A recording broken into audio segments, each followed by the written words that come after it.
Hi guys, we're back with more of The Terrible Two Get Worse by Jory, John, and Mac Barnett, illustrated by Kevin Cornell. We're on Chapter 10. Chapter 10. The students filed into the auditorium. What's happening? Holly asked. Principal Barkin got fired, said Stuart.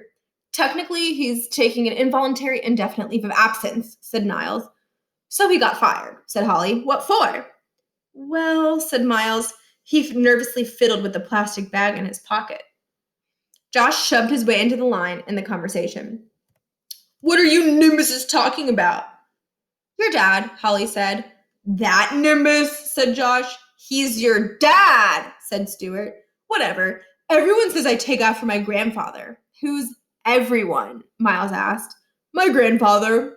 Bertram Barkin perched on the stage, sipping his coffee, watching the kids pass below him. Miles nodded at Niles. It was time. Niles broke from the line and climbed up onto the stage. Hello, Principal Barkin. Niles smiled cheerfully and held out his hand. Welcome to Yanni Valley Science and Letters Academy, or more accurately, welcome back. Bertram Barkin switched the mug from his right hand to his left and gave Niles a joyless handshake. And you are? Niles Sparks, said Niles Sparks. I wanted to give you this apple, he said, removing a red delicious from his jacket pocket and thrusting it toward Barkin's left hand. Barkin switched the coffee mug again and took the apple. On the first day of school, I like to give an apple to everyone on the faculty and staff, but you weren't here then, so happy your first day of school. Niles extended his hand again. Bertram Barkin, both hands full, was briefly flustered, then set his coffee down on the edge of the stage so he could shake Niles' hand. This was precisely the moment Miles was passing by. If you're anything like your son, Niles said, looking Barkin in the eye, I know you'll be a terrific principal. Barkin snorted. I am nothing like my son. Niles shrugged nervously. Well, I'm sure you'll be a terrific principal nevertheless. Yes, Barkin bent over and retrieved his coffee. Thank you, you are dismissed. Niles, grinning uncomfortably, backed up and hopped off the stage. He hustled over to rejoin his class. Miles was saving him a seat. That looked intense, Miles said. It was like shaking hands with a lizard. How'd it go? The eagle is in the nest, Miles said.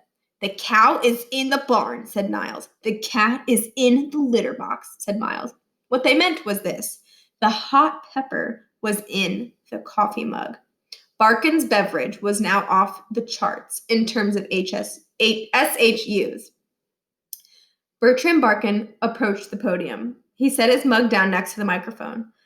Miles and Niles settled into their chairs. Good morning, children, said Principal Barkin. I am your new principal. My name is Principal Barkin, and let me begin by saying that Pajama Day is canceled. A discontented murmur ran through the auditorium. Holly looked around at the faces of her fellow students. She stood up. But Principal Barkin, she said, the last Principal Barkin. Barkin slammed his fist onto the podium. Silence! I will not be interrupted. He pointed a long finger at Holly Rash. You will report to my office immediately after this assembly. Do you understand? Yes, but sit down. Stunned, Holly got back in her seat. Tomorrow is not Pajama Day. It is not Rodeo Day. It is not Ugly Sweater Day. Tomorrow is, however, a very special theme day. Would you like to know what day tomorrow is? The room was silent. Tomorrow is school day, and here's what you do on school day. You put on clothes that conform to our dress code. You arrive to this campus on time, and you learn. And here's the good news. Today is also school day, and so is next Monday. In fact, there are 120 school days remaining this year, and all of them will be the same. You will learn facts, you will learn figures, you will be quizzed, and you will be tested. We will proceed thusly until June, at which point I do not care what you do. Wear a cowboy hat, wear a hideous sweater. That's what summer is for. Why would I wear a sweater in summer? Stuart whispered to Scotty. You, in the third row, you will report to my office as well. How the heck did he hear me? Stuart said. Principal Barkin heard him because Stuart was not great at whispering. Now, Principal Barkin picked up his coffee mug. We will talk about pranking. Miles and Niles sat up straight. I am here in large part due to my predecessor's permissive attitude toward pranking. Let me tell you this. Although I may be related to your former principal, in that I am his father, I will not permit pranks. School is about order. Humans have spent centuries classifying and codifying, organizing the world's information into a coherent system, and it is our job as educators to inscribe this system into your minds. We do not have time for pajamas or pep rallies or interruptions. We certainly do not have time for chaos. He raised the mug to his mouth. It hovered before his lips, inches from his face. We do not have time for pranks. Bertram Barkin drank deeply. The terrible two leaned forward. Okay, Niles whispered. It was a good whisper. The principal's head snapped up. His eyes widened. Then he lifted his mug and took another sip.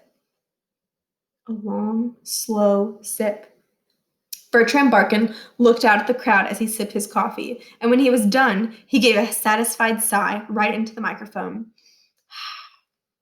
What? Whispered Miles. Principal Barkin wore a thin smile.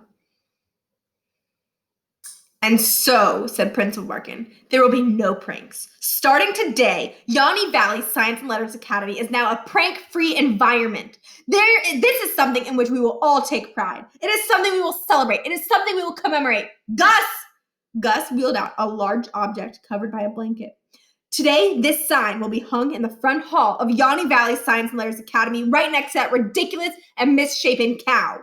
Miss S., the first grade teacher, frowned.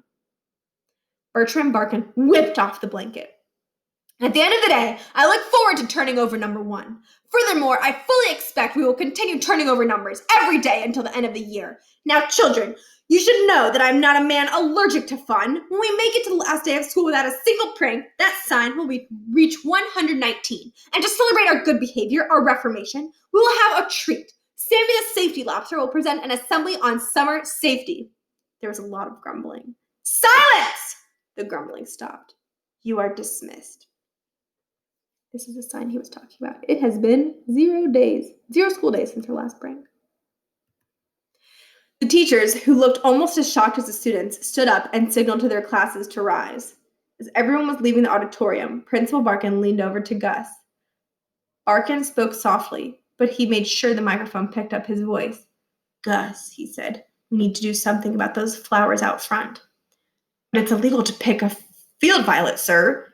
I didn't say anything about picking. Put a tarp over them, block out the sun, let them die.